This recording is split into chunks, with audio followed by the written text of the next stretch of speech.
I think there's so much value in just carving out learning opportunities for every individual, even though there's hundreds or in some cases thousands of them. It's that mass customization approach to learning and development. I think the more we can do that, the better. Okay, the next thing I wanted to talk to you guys about is time. You mentioned time.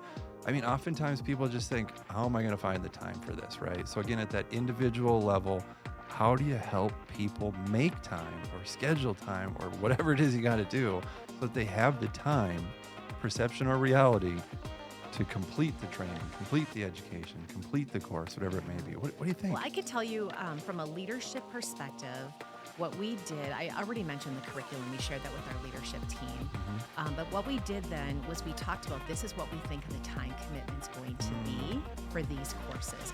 So I feel like we've gotten buy-in from our senior leadership team because we've asked them their opinion. We've asked them for, this is how much time we think we need. Does that work for you? Yeah. It was interesting for our first class on leadership. I believe that when we presented it to our senior leader for operations, I think we told him it was going to be like 6 hours or 8 hours, something like that. And he actually pushed back and said, well, I think you need more time than that. Yes. So to me, I think it's about sending that message that it's okay to attend these courses, that we want you to grow and develop.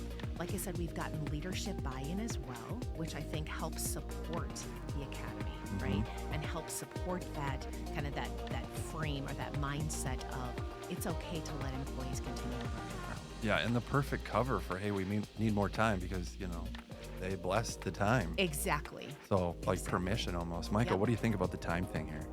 It's always an issue, whether you're growing or not growing. Time for development, time for reflection, time for improvement. Even it gets away from you.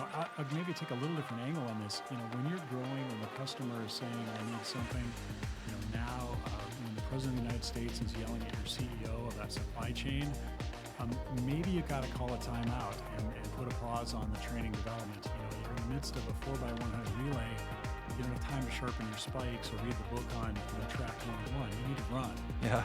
But you can look forward and say, 6 months from now, we're gonna have a retreat. We're gonna run an offsite. We're gonna send you to this conference. Right now, we're in the midst of a race. We need to sprint. Yeah. Okay, and I don't think leaders communicate that well. I don't mind being in the race. I love growing. As long as I know that at some point I get to rest, I get to recover, I get to develop, have a nice meal, actually get some sleep. Yeah. But I can sprint for quite a while if I know there's an end in sight and there's a pause coming where I can refresh. And the key there is communication. You gotta tell them. You A tell them it's light coming. at the end of the tunnel. That's There's right. got to be that Yeah. light. So I think that's a huge thing. It doesn't have to be every day, all day training flexibility. Sometimes it's go time. But you got to know when you have that. When you have that in the future, you set that time aside and you plan for it. You prepare for it. You anticipate it.